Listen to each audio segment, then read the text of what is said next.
Hello guys, and welcome back to my channel. I was on holiday, but I probably don't look like I've been on holiday because I look paler than I did before. You've probably guessed I am doing something completely different today. So basically, my whole life I've been fascinated with true crime, missing people's cases, what happens after we die, people who have had past experiences, who believe that they remember stuff from their past life. Now, to me, that is just so fascinating, and that is one reason actually why I went and I studied law and criminology in college, because I just found that stuff so interesting, and it always baffles me about people's minds and their criminal minds and why they do the things they do. On YouTube, I follow loads of people who do stuff like this, and who have helped bring some more clues and some more light to cases that I never even knew existed or were a problem. I suggest you go to follow. They're people like Bella Fiore, Danielle Hallen, and also Stephanie Harlow. I've not even got words for them people. Like, Danielle's extraordinary. She has so many different missing people cases that she's helped bring to light. Also Stephanie Harlow, if you really want to know the nitty gritty about certain cases, she goes into detail and I love it. There's been ones about the three boys, and I cannot recall the case now, but she made hour-long 3-part series, and it brought so much into light. But anyway, what I'm here today to talk about is, I wanted to talk about the topic that everyone has thought about at home, and don't lie, I know that everyone has thought about this. What happens after we die? Do we get reincarnated? Is there an in-between, or is that just it? Once we die, is that it? There's no more, it's just darkness.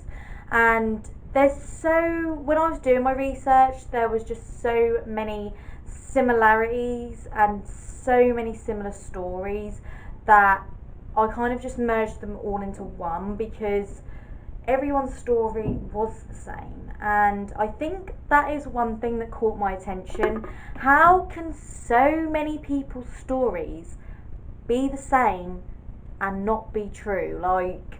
So for me, this certain area of what happens after we die, and also, do we have previous lifetimes? Do our souls transfer into other people's souls? Now, for me, I have had many experiences, but I think I'm going to do that in a separate story time. Today, I am going to be starting off with people's previous life memories. So I have researched a number of different cases. There are a lot, but not with that much detail. So it's basically, once I got a case and I started researching that certain case, it was just mainly the same things being repeated over and over.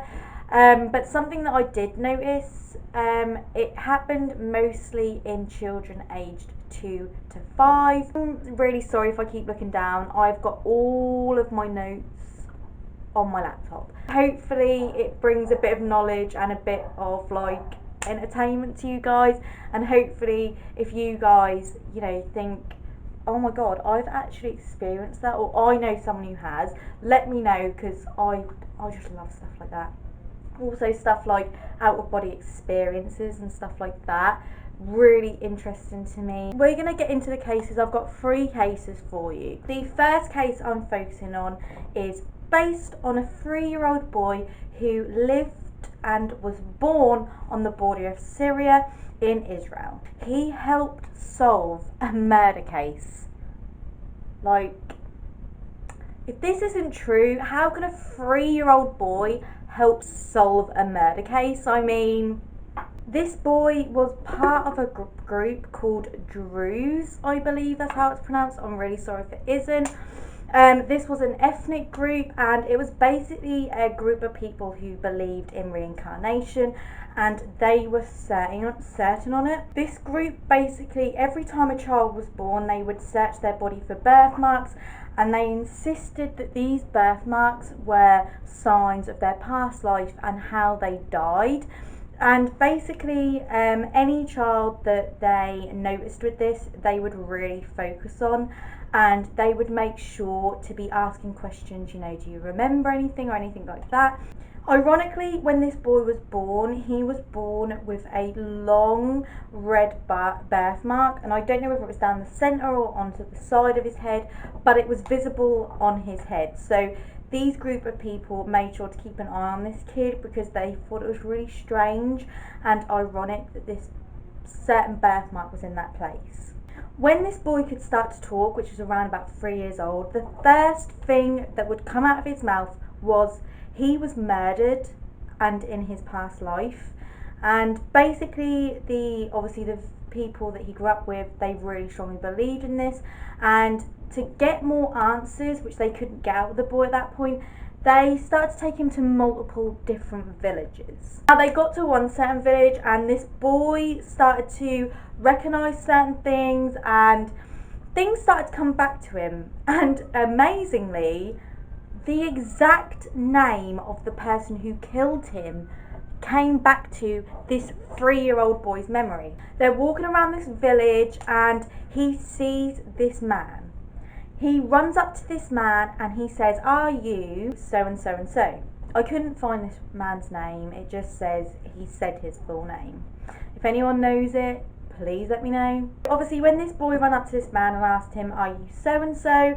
this man was like, "Yeah, who are you? Like, I've just got a 3-year-old run up to me," kind of thing. And this boy says,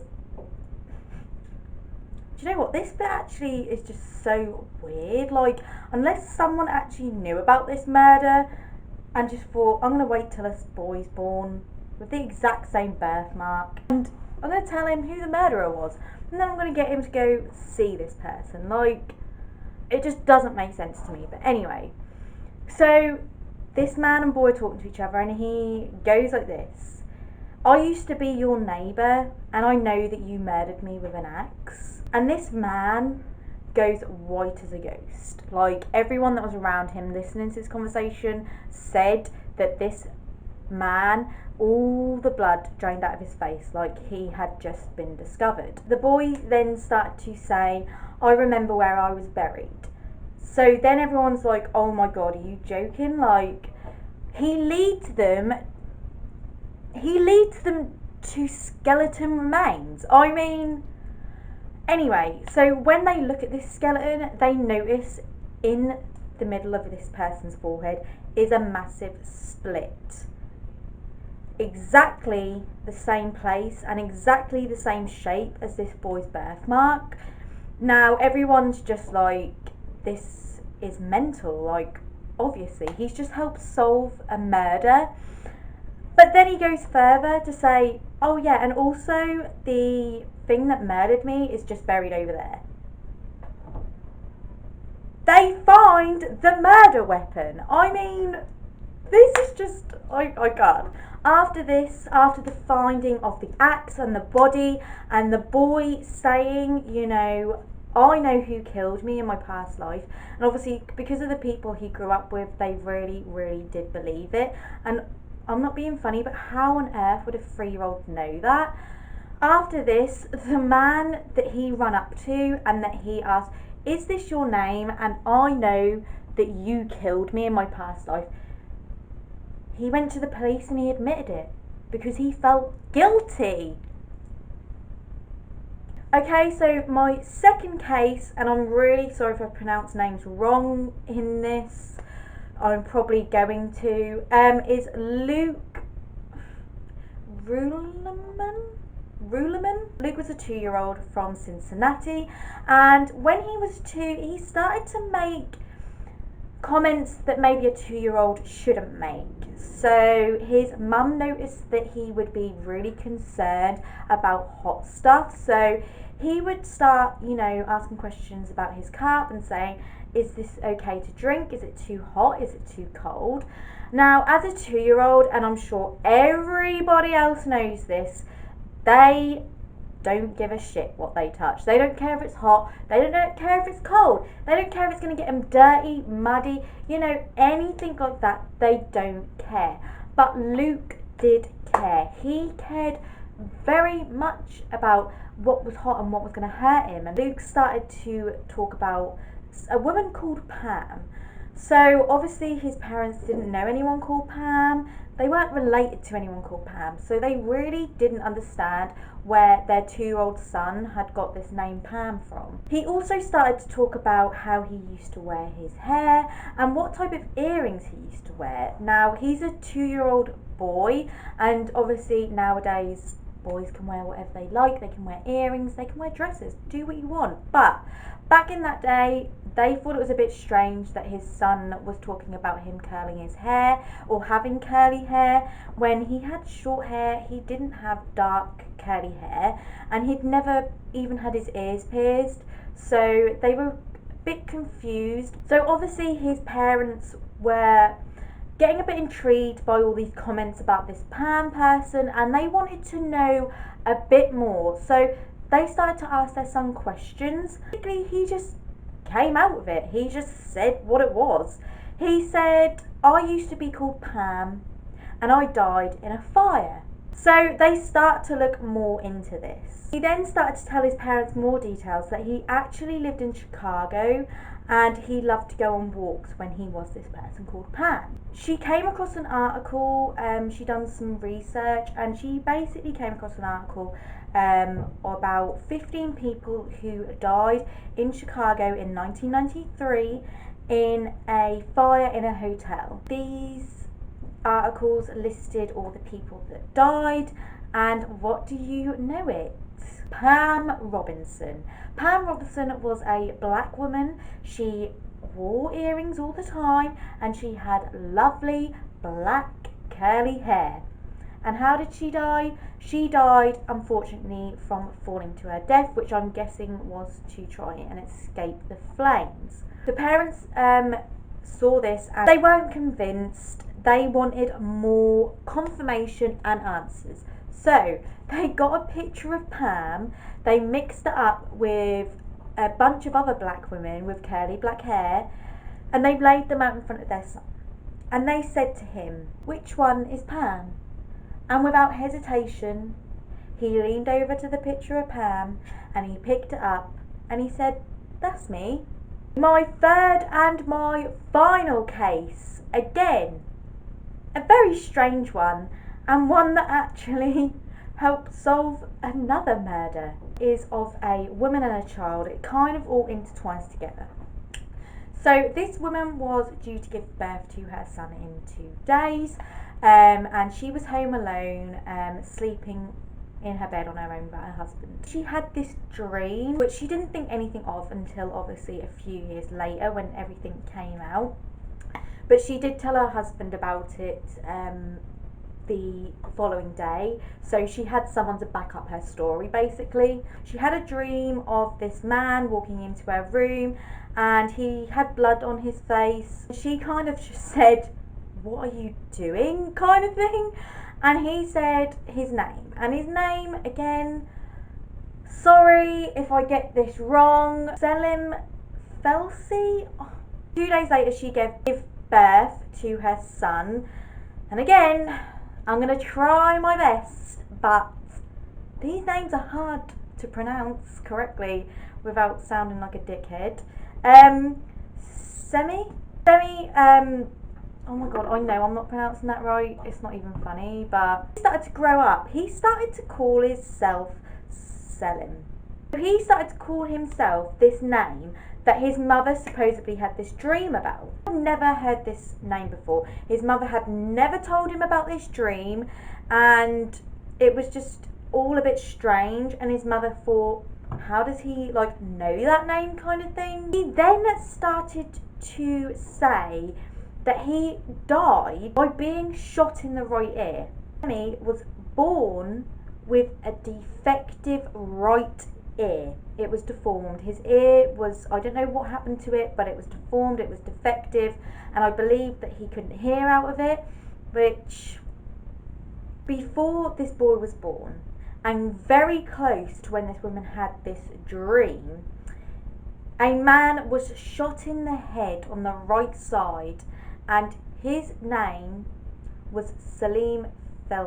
He was killed in a nearby village to where they lived, but it was a hunting accident according to his friend, which I think it was his friend, but I could not get clarification on that. But this person basically said it was a hunting accident, and that is how he got shot in the face. He then started to tell his mother about things that he knew about his past life, about his wife, about things that happened before he died and stuff like that. And his mother just, by the looks of it, it didn't seem like she was really that interested in it. At the age of 4, he ran away to this neighbouring village where he supposedly lived in his past life, and he went straight to the house where this man who got shot in the face, wife, lived with his kids. He knocked on the door and he said, "I am Salim Felsi, I am your husband, and I can prove it." He was telling her all this stuff, really intimate facts about them two that no one else would know other than her and her husband who had died. So she started to believe this. Then he said, "I need you to know that my death was not an accident, I was murdered." This boy picked up loads of stones and rocks and went to the person that he believed murdered him and started lobbing them at his house. This man was called Diribekli. He finally came out and he was saying, "You killed me, you killed Salim, you killed him, it wasn't a hunting accident." And obviously this caught a lot of people's attention. After this, I don't know what happened, but I did read up later that basically this man then confessed to the killing. He admitted that he did kill Salim and it was not a hunting accident. The thing that gets me every time is I saw this one picture, and I'm not going to put it on screen because I don't want to put incorrect pictures up of other people who may not be related to the case, because I think it's a bit unfair.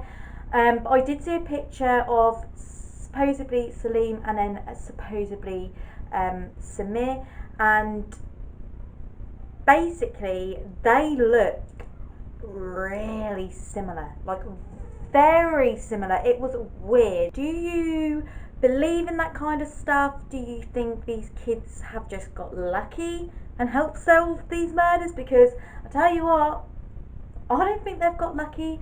I think it is too much of a coincidence for them to know people's names, to them know exactly what happened. I think there's just too many things that a young child would not know, and especially I think if someone told them as well, a young child would not be able to remember as much information as they're giving off. So to me, I believe it. I believe that that kind of stuff is true. Near-death experiences or out-of-body experiences. For me, again, I really do believe in this kind of stuff. If you don't believe in this kind of stuff, that's fine. Everyone that I've researched, there's not that many individual cases because everyone seems to experience the same things. Everyone seems to get sucked through this tunnel. They don't walk through this tunnel, it's like they're getting sucked through it, okay? And when they come back, they always get pulled back through this tunnel at very fast speed, like something is pulling them back. When they do get through this tunnel, they say experience very vibrant colours and trees, and it's always flowers, and they always say that they always see pets that they've lost, and also relatives that they've lost. But they also say that these relatives do not look like what they look like when they died. They always resemble a younger version of themselves, which shows that people want to view people in their healthiest way. They don't want to be remembered in an old frail way or damaged or anything like that. I was able to get 2 cases that I'm going to talk about. The first person I'm going to be discussing, his name is Bryce Bond. Bryce shared his experience with near death. He experienced all of the things such as the tunnel, the rush of emotion, a dog he lost, and when he was younger, obviously he lost his stepfather, and his stepfather was there and he welcomed him with open arms. He gave him a hug, and he described this feeling of it being real. He said it was real, like the way that he touched this dog and he felt this dog and the love this dog was giving off like he did when he was younger. But when he was standing there with his stepfather, he heard a voice, and this voice said, "Not yet." And this was literally at the point when Bryce was going to step forward more into this new world he'd discovered with his stepfather, but this voice said, "Not yet." So Bryce was obviously confused. He described this voice as not being here and not being there. He said he can't describe where this voice was coming from, but he basically was confused and he didn't understand why he wasn't allowed to be here anymore. He asked, "Why can't I stay here? I want to stay here." And then this voice asked him, "What have you done? Who have you helped?" He just didn't know. He didn't know the answer to them yet. He didn't know what to answer to that yet. And at that point, he then became surrounded by other family members that had passed away and more pets that he'd lost or had died started to turn up. As he was thinking about these questions, all of a sudden he got pulled back through this tunnel. At that point he was revived and he opened his eyes and the nurse said to him, "Welcome back." He was shocked. He wanted to go back. Do you know what I mean? So it just describes how beautiful this place must have been that he saw, and it just proves that this world is, we could make it so much more beautiful, because if someone would much rather die and live in that space than live on this earth, then what does that say? So to me, this tunnel thing that everyone experiences, I've got a theory, and I think when I've researched it, some other people have agreed with what I'm about to say. I think that the light is actually your eyes shutting down and your vision going. So have you ever shut your eyes and you've pressed them and you see all these lights and things? Well, the tunnel, the way people describe it, is kind of like when you're looking at a light and you shut your eyes and then your eyes, you get this light behind your eyes and it looks like a tunnel. Now to me, when your body starts to shut down, surely the last thing that you're going to see before your body shuts down is you closing your eyes and your retinas and everything like that behind your eyes shutting down, because you're not going to just see black, you're going to be seeing all these colours that your eyes have experienced before. And it does make a little bit of sense to me. I mean, I don't know if I'm being crazy, but do people agree with me? Because I think that's a possibility. My next case is about another really wonderful man, and he has wrote, I think, about 3 or 4 books on, the in-between life and death area. And this was a man called Robert Monroe. And as I said, he wrote loads of books about out-of-body experiences, because he believed he had this illness where he could travel outside his body. Not travel like time traveller, but like travel outside of his living self. On one of the occasions that Robert left his body, now from what I was researching and the videos that I have watched about Robert, I believe that he used a kind of meditation way to leave his body. Obviously I wouldn't advise that because you never know what could go wrong. He left his body on this one experience and he ended up somewhere that he'd never ended up before. And basically there was hundreds of men and women like him in this massive park. And this park had a number of benches down the side where people were sitting, and he said it was beautiful. He said he got this feeling of calm and he felt like he was in the right place, and he started to walk, and as he was walking in this park he noticed some different things. He noticed that some people were like him. They were very calm, they were relaxed around their environment, they knew where they were, they weren't scared, or they'd been there long enough to know where they were and they knew that nothing bad was happening here right now. So they were all chill, they were all calm, they were enjoying the beautiful scenery they had.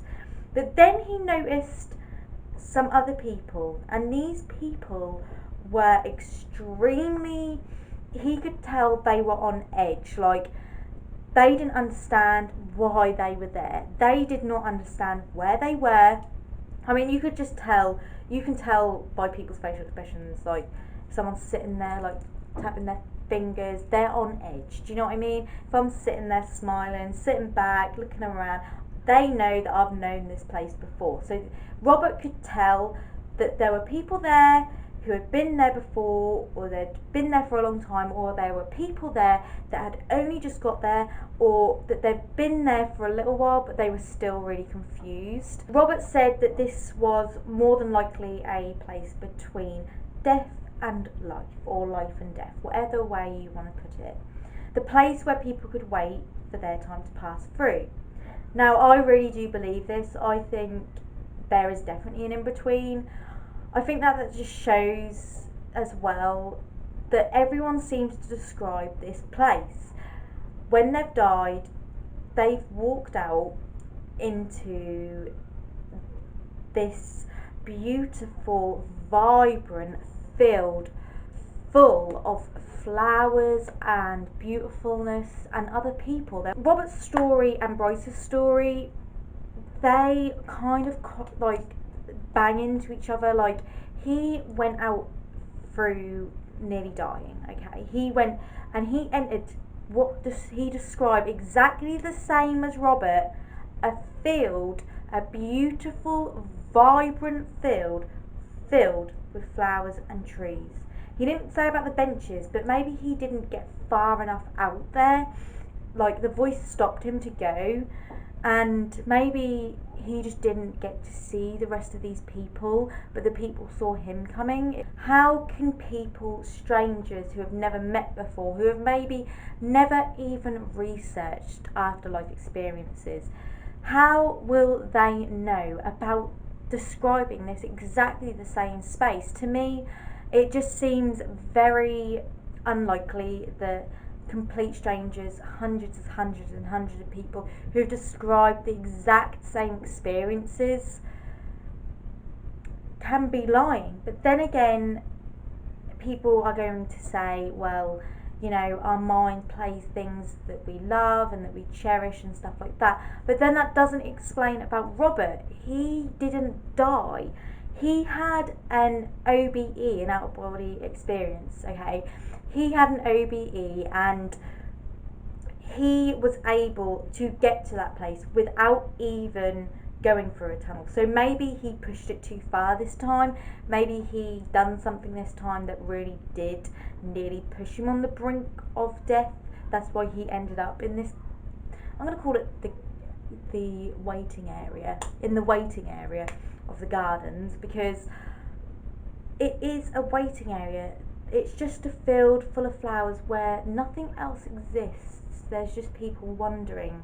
But thank you so much again for subscribing to me, and if you haven't, please go and subscribe, and do not forget to like this video. Like I said, if you like this video, if you like this kind of true crime theories, afterlife, past life, missing cases, people that have vanished with no answers still, or even cases that have been solved but you're still not quite sure and you still want to know some more answers and what I could research and find out, then give this video a thumbs up, because that is something I'm really passionate about. It's something I've always been really passionate about. My next video, my story time section, I am going to be opening up about quite personal things that have happened to me and my family in relation to afterlife. And I will not be recording it in this house because I'm scared. And I will see you later.